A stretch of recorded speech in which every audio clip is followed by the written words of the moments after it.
personal attention, which may be good or maybe terrifying. No, it's good because I understand that that you guys might not. I don't know if you feel comfortable with all the background because when the first lecture does go up, you're really going to get hit. Okay, and actually, I wanted to tell you guys of stay calm if you feel intimidated by the first lecture, and we can go back and discuss what you missed. As I said in the email, all of the first Glazes 1, my traditional Glazes 1 lectures are in Blackboard, so if I know it's like more time to do stuff, but I have to say that I really, really love the online format because you can go back and watch stuff as much as you want. Mm-hmm. And so honestly, like, take there's a Blackboard app. You can take this and in the studio put on the audio, and I have my students during Allen term do that all the time. Of like, they'll just put me on their computer in the studio in the background, and like, just sort of listen and watch to review things and sort of take it up over and over and over again. So I know that you guys haven't taken my Glazes 1, and so you might feel like you got hit. Did you guys take the materials class first semester? No. Okay, that's actually just fine. I'm okay with that. So there's going to be a lot of information. We're going to hit the ground running with chemistry, where in Glazes 1 we take a lot of time sort of slowly going through the chemistry. But I'm going to hold your hand, and it's actually great since there's just a few of us this time that we can do it very slowly. Some of the concepts might seem a little foreign to you as they come up, but don't worry, we'll get you through them. So obviously the first lecture has not been posted at this point. As I said in the email last night, that my son is actually still at home. He's in the other room watching cartoons because he has school today, but it has a 2-hour delay. We really got slammed with this storm. So the first video will go up hopefully later tonight. But like I said, watch some of those other videos, especially try video 7, Seeger and Stull, from the first class videos, which will really hopefully help you understand things pretty well. So we'll have that, but today, since there's no content on that to talk about, I want to talk about what we discussed last week for your research projects. Okay, I'm going to give you the assignment for the first class lab, so something that we're all going to work on together, and I think that there's something else that I'm forgetting. So where are you guys feeling about your individual research projects? Beth, you talked about doing stains. Are you still interested in that? Yes, I am, but yes, I think that's the answer. And I did What's go the but? Paint swatches. Well, good, great, you got the paint swatches. Andrew Gill told me she told her whole class to go look up images of things you find great or whatever, things that you like. Mm-hmm. And I really like Beatrice Wood's pots, so I went through some of her work, and it hit me like I love those surfaces so much and those colors. But I think this would be a good starting point for me because, will we learn about that kind of stuff? Yeah, absolutely. How to do certain surfaces and whatnot? Yeah. Okay. Yeah. Okay. And there's so much content to cover that we'll get into everything. So actually, I think starting with the stains is a good place to. Sorry. Opening some documents here, is a good place to get started, especially because that you're still going to learn about how glazes are working, and this is a place to really get that background. So what temperature are you working at right now in general? You're in Andrea's class? Yeah, I think we're doing 04 and 6. Okay. But usually, at home, I do 9. Okay. Okay. Yeah. All right. And Greg, what are you thinking? I want to do research on celadons. I've done a lot of testing with celadons, just kind of finding recipes and then testing them. So I don't really have a lot of prior knowledge to glaze formulation, but I guess I've done a lot of testing on my own, and I've kind of have a basic knowledge of like what the materials do and why they need to be in those glazes. Okay. So when I'm testing these Celadons, I like look at the bases. Sometimes it's just, well, it's just like we got some feldspar, some whiting, kaolin, flint, and then some kind of iron-bearing material. And there's like I just tested a Celadon, Andy Brayman's Celadon, and he has like 12.5% strontium. He has 0.3% lithium and 18.7% wollastonite. And a lot of other Celadons I've tested seem to have a lot of, or some alkali metals in them. And I'm just kind of wondering, I just kind of want to pick certain bases, barium, one with barium, one with maybe lithium or strontium, and then test those bases with all sorts of different iron-bearing materials at different percentages, just to like actually see like how much the base is influencing the color, and with like the depth of the Celadon, the color, and like a lot of Celadons I test are just like pretty terrible. I'll test like 20 and I'll get one that I like. Yeah, so there's a lot of bad ones out there, and I want to like figure out like what materials in the base are really. So, are you looking for a green Celadon or a blue Celadon? I have this pretty nice green one that I've been using, and I mean I've also been trying to figure out reduction cycles and how much that influences the color. And I am unable to fire consistent. I mean, when I fire, I'm able to get a reducing atmosphere the whole time, and the Celadons go green or blue, but there is always some kind of difference from firing to firing. So sometimes I've had this green Celadon that I use. One time it went like super pale blue.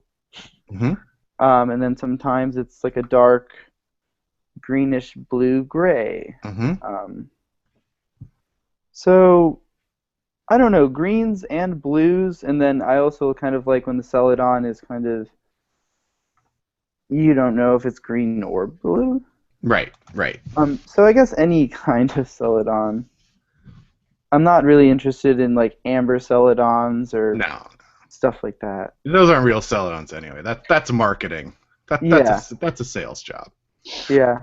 Okay, great. Actually, I like where both of you are, and knowing where Jess wants to be, this is all great, because let's talk a little bit of background about glazes in general. Okay, all glazes. I'm going to go to a screen share here. Oh, it's not going to. Hold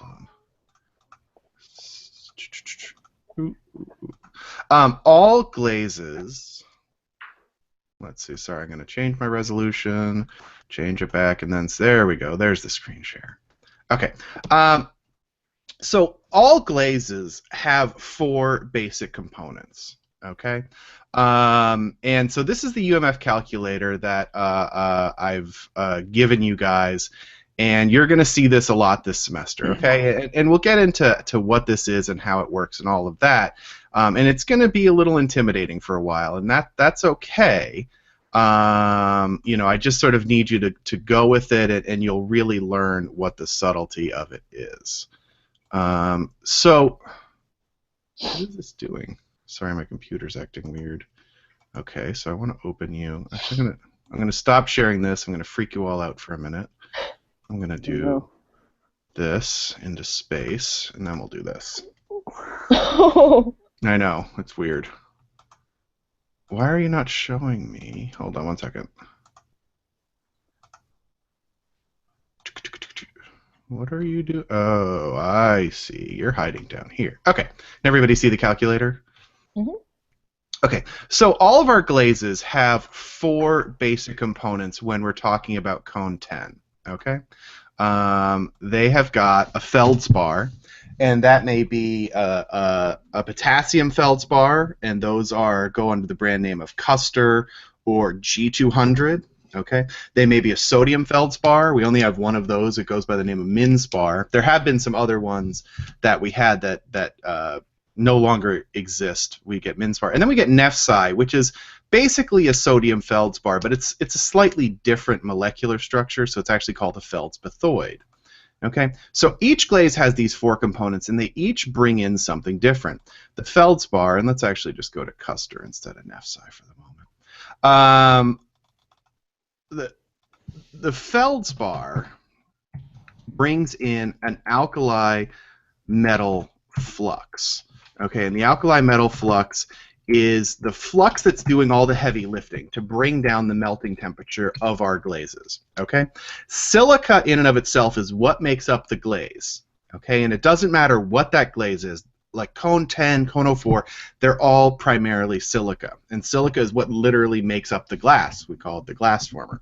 Okay? But the melting temperature of silica is 1700 degrees C. Right?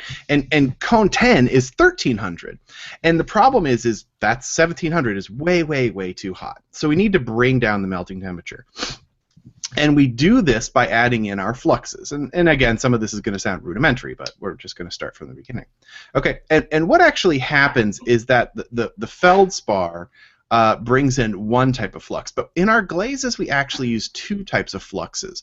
We also use an alkali earth, which is the second column of the periodic table, and that's magnesium, calcium, strontium, or barium. Okay, and that will generally come in. The most common one we use is calcium carbonate, which is under the form of whiting. Okay, we also have clay. Okay, which chemically brings in silica and alumina, and alumina is another type of glass former, but it helps to keep our glazes stiffer so they don't run right off the pot. Okay, and then we bring in flint, which is just pure silica because we often need more silica than we normally have just from the rest of these materials. Okay, so all cone 10 glazes are based on just these basic 4 ingredients. There's going to be different brand names, different variations on these materials, but it's really just those 4 types of materials. Okay, and that makes up every cone 10 glaze. And cone 6 and cone 04 are still using the same basic materials, but we add in some variations. Okay, so as to sort of Greg's statement about wanting to try different different materials to sorry, I'm trying to pull up something to try different glazes. So the cool thing about our glazes, oh, there's quick access. Sorry, as I talk to myself. I tend to talk to myself when I'm computing. Here we go. Okay. So can everybody see the periodic table? Mm-hmm. Okay. So the cool thing is, so we've got our feldspars, which are from this column of the periodic table. Okay, the alkali metals, right? Lithium, sodium, potassium. And this is, like I said, sodium is going to be Minspar, potassium is going to be Custer and G200. And then Nephsi is a combination of these 2. Lithium comes in the form of materials called petalite and spodumene, and we'll talk about how all that stuff works as we go.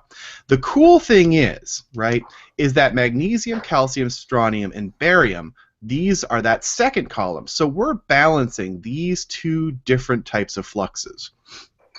There's a ton of important stuff about these, but as what Greg is talking about, the really cool thing is that color in our glazes, and this applies to both of you in what you want to do, and also actually what Jess is going to do, is that color in our glazes comes from several different factors. One is the colorant. Okay, our colorants all come from the middle of the periodic table here, and these are the transition metals. Okay, titanium makes browns. Okay, vanadium makes yellow, chrome makes greens and pinks, manganese makes brown and purple, iron makes lots of colors, cobalt makes blue, nickel makes a bunch of colors, copper makes blues and greens and reds, and then zinc isn't a colorant. Actually, zinc falls into this column. The list actually goes magnesium, calcium, strontium, barium, and zinc. And actually, I'm not even done yet, because it actually goes magnesium, calcium, strontium, barium, zinc, iron, and manganese. And this is going to be important when we talk about this week's lab. So the cool thing is that our color and our glazes come from what is our colorant, okay? Is it fired in oxidation or reduction? Is everybody comfortable with oxidation and reduction? Mm-hmm. And then the third thing that influences our color that's so cool is what is your alkali metal flux? Because magnesium, calcium, strontium, barium, and zinc will all give you different color responses. And I can show you that here in 1 second if I find... What things give different response? The different alkali metal fluxes give different color response. Okay? So this is going to be from this week's lecture. Okay, everybody see these tiles on the screen?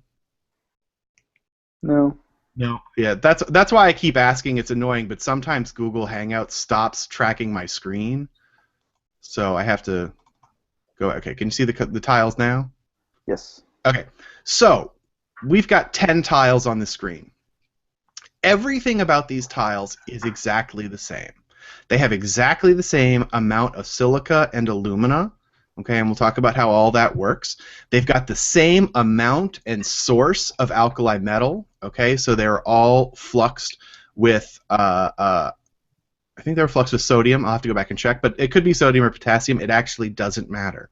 The only difference is every single tile here was fluxed with nickel, and every one on the lower level was fluxed with chrome. Okay, and they were all fired in the same atmosphere. They were all fired in oxidation. But we get all of these different color responses not by changing the colorant, not by changing the firing atmosphere, but by changing the alkali metal or the alkali earth flux. So magnesium, you've got a tan on nickel. Calcium, you sort of get a brown with nickel. Strontium, you've got a burgundy. Barium, you get a purple. And zinc, it actually goes blue. And this is the same colorant, the same firing, the same glaze. All that's different is that we sourced different alkaline earth fluxes. Same with chrome. Again, everything here is the same. Okay, same colorant, same amount, same firing, same alkaline metal flux, but we change. Magnesium is going orange, calcium's going brown, strontium's going dark, barium goes chartreuse, and zinc goes pink. Okay, this is a really huge deal. So for both of you, what we're going to do is to try glazes with all of these different compositions, but we're going to try them under a few different circumstances, okay? So for Greg, we're going to try a Celadon base with different ROs, okay? We'll set our colorants the same, okay? But we're just going to try varying the ROs, okay? And with Beth, we're going to do the same thing, but we're going to do it with stains.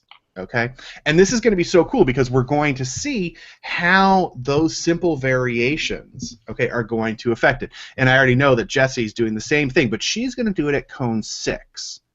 Okay, so cone 6 introduces another variable. So I said we've got these 5 components that make our glazes work, right? Feldspar, carbonate, clay, and flint. At cone 6, we need another material, and that's called boron. And boron is a low-temperature glass former. Okay? And so by adding in this low-temperature glass former, we get the same properties of glass formation of making our glaze, but we do it at a lower temperature. Because the catch is with our glazes, no matter how much cone 6 is a thing, and I don't know, do you guys have much experience with cone 6 before you came here? Great. Excellent. Because cone 6 is a scam being sold to the public. Sorry, this is something you'll hear about as we go on. I am not a fan of cone 6. Cone 6 can work. It doesn't the way that it's sold. Cone 6 is just trying to make everything fire at a lower temperature. The problem is when we start to look at glazes, okay, and we look at working with feldspar, carbonate, clay, and quartz, that doesn't melt under cone 10. Okay, so to get things to work at cone 6, we have to fake it. And there are ways that you can fake it well, and I will teach you that, but there are ways that you can fake it poorly. And the shocking truth is, the way that 95% of the people working at cone 6 are doing it, they're doing it poorly. So they're making glazes that are not chemically durable, they're using clay bodies that are underfired, they're going to have all sorts of technical problems. And it can be done well, it's just never taught that way. But so Jesse, we're going to do it at cone 6. Hey, we were just talking about you behind your back. Hey, that's okay. There she is. Here I am. Hi, guys. Hey. It took me forever. Hi. No, that's okay. I had said to them beforehand that these videos are going to be recorded and posted on YouTube, so if you can't make it or you miss it or you want to rewatch it, you can go watch it on YouTube when we're done. We were just talking about what everyone's doing for research, and we're sort of talking about, you still want to do cone 6 variations? Yes, please. Okay. That's my plan. So we were talking about how the fluxes work and varying RO content. Okay. Basically, you all are going to want to do variations on the same thing, so we're gonna work with that, which is great. Okay, because you all are actually doing very similar things. So one of you wants to try it with a specific variation on color. One of you wants to try it with a very specific type of effect glaze, and Celadon we can sort of define as an effect glaze. And one of you wants to do it with temperature, which is fantastic. So what we're going to work with is putting together different compositions for each of your needs, and then we'll just put together a list of colorants and firings that we need to do, and then we'll go with that. So let's go back into this glaze calculator here, and we'll look at it really briefly about how to compose a glaze, and I'll help you guys along with these. And we'll certainly go in depth on how this stuff works later. I gotta share my screen to actually share my screen. Okay, so the way that this works is pretty simple in that you plug in a formula and then this spits out a bunch of numbers from chemistry. But these numbers tell us a massive amount of information, and basically, you know, what I've learned, and I've been doing this for a long time, of that I can basically make a glaze just from looking at numbers. And it's actually a really cool skill. I mean, you know, for being a nerd skill. But it's really rather important. So what I did is I started and I plugged in 4321, which is just sort of the most common generic glaze out there, but it's actually sort of a Celadon composition. Okay? But, you know, we can see a few things about this glaze that are going on. We've got our alkali metals. That refers to how much lithium, sodium, and potassium are in the glaze.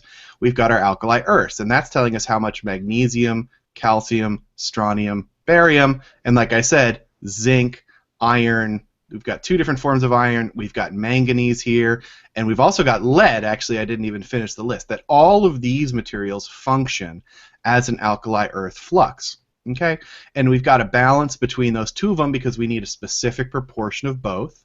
And then this also tells us how much silica and how much alumina we have, and these are our glass formers and our stiffening agent. Okay, there's also one more number here that this says the silica divided by alumina ratio, and this is really important when we get into a very important document that we are going to see a lot, and you're going to get totally sick of, called STUL. Okay, and STUL is this, and this is a glaze map. And what is really cool is that these numbers are the same that are on the sheet, the spreadsheet that I was just using. And what they do is they say if you've got a glaze and you plug in the composition, you can actually predict what it's going to do based on where it falls on the glaze map. Okay, and this is a super important concept. It's really, really a big deal. Because 4321, okay, when we come back here, we'll skip the fluxes for now, but we've got 2.4 silica and 0.27 alumina. Well, if I come back to the glaze map, can everyone see the map? Mm-hmm. Okay. Yep. At 2.7, so I look up here. Here's my alumina on the vertical axis and silica on the horizontal axis. So I come up here to 0.27, which is about here. So this line is all 2.7 alumina. Okay, and then I look at what was my number? 2.4 silica. Okay, so I come back here to 2.4 silica, and I know that my glaze falls exactly here on this map, which is really cool. What this is telling me is that this glaze is going to be glossy, which this whole region here is glossy. And then we've got a line here, and then everything over that line is matte. And that's really important because matte is based on chemistry. Okay? So we can predict if a glaze is going to be gloss or matte. So yep. Would the mattness be a result of under firing or the chemical composition? Great question. The fluxing and... Great question. Okay. It should be a properly fired matte, what I will call a true matte, is a result of chemistry. And that means that you've got a glossy glaze, and crystals grow inside that gloss. Okay, that is a true matte. That's a food-safe matte. That's a durable matte. But we also have false mattes, and there are more false mattes on this glaze than there are true mattes, because you've got this region down here that says devitrified. These look like matte glazes to the naked eye, but they're not. They're just under-fired glossy glazes. Up here, this says unfused. These can look like matte glazes, but they're not. They're just under-fired. Stull also has one major flaw. It looks like everything up here is glossy, but it's not. This actually becomes under-fired too. So in reality, you've sort of got this reverse horseshoe here, where you've got all these glazes that look like they are true mattes, but they're really not. They are not food safe. They will cause a ton of technical problems. They stain, they metal mark, they dunt, they shiver, a ton of bad things going on with them. But if you work within this true matte region, you get beautiful textured mattes. You know, lots of. I have literally a few hundred tiles at my desk, so I'll just like pull stuff up here. Although I guess I have to turn the camera back on me. Whoops! Stop sharing. So you know. I think my camera's going, you know, where you've got beautiful mattes, and it's a little hard to see, but, you know, that this is crystals growing in a gloss, and how do I know it's crystals growing in gloss? Because this tile actually ran, okay, because the glaze was slightly overfired. Get a little sunshine on there. And so what happens is a true matte glaze can run because it's a glass that crystals grow in, okay? An underfired matte won't because it's literally just a gloss that hasn't been fired all the way to temperature. And so this is really important, and this will come up in this week's lecture or in next week's lecture. Okay? So the map lets us determine that sort of thing, though. By looking at that chemistry, we can know if a glaze is going to be a true matte or a false matte. Okay? It also gives us some features like talking about celadons. Okay? Greg, this week I want you to go out and I want you to collect as many celadon recipes as possible. Skip the ambers, but you know, and hopefully you already started. But I want you to get as many celadon recipes as possible, okay? And I want you to take them and plug them into the spreadsheet, and I'll show you how to do that real quickly. And just to collect all that data, okay? Because we're going to take them and look at them, and then we're going to compose some glazes wherein we can alter instead of using just calcium. Like you said, try it with strontium, try it with barium. Try it with zinc. Try it with all of those different variations, okay, and work from there. The other thing is, do you have Tashane's book yet? In the library, there's a book by Robert Tashane called either Celadon Blues or Those Celadon Blues. Oh, I've seen it. Yeah, go get that book. That's a great reference for you to start with as far as what's going on with celadons. Okay, so when you are UMF testing matrix. Okay, so there is a document on the Blackboard, and if it's not there, I will post it. Okay, and it will be called UMF testing matrix. Okay, and when you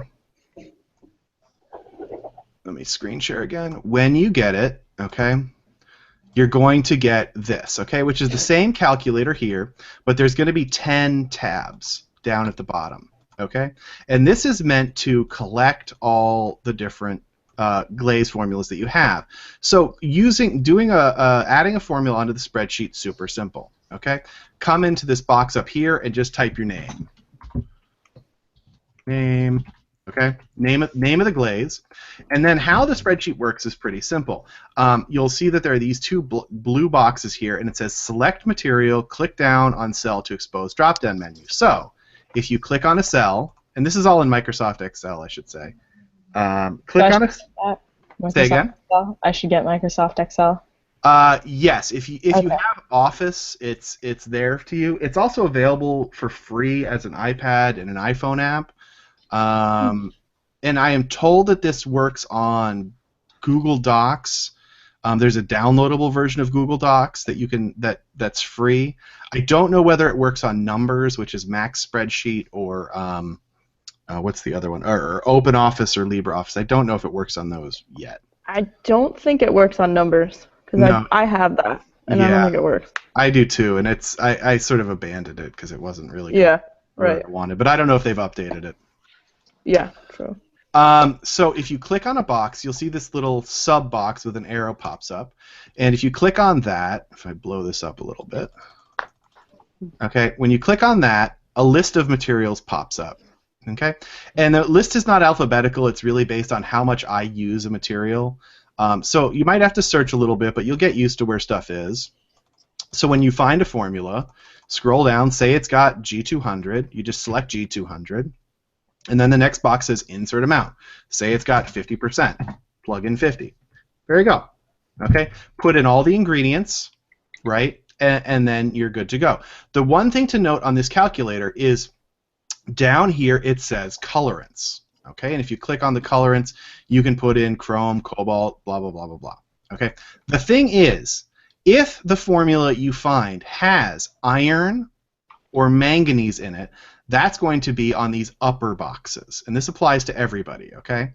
So if you click on this and you scroll all the way down, you'll find Rio, Yeo, and Bio. Okay, red iron oxide, yellow iron oxide, black iron oxide, Spanish iron oxide, manganese dioxide, manganese oxide, manganese carb. As I said, those actually take part in the glaze. So if you have iron, which Greg, you're probably going to, make sure to select that up here and enter that into your formula. Okay? So here's glaze number 1.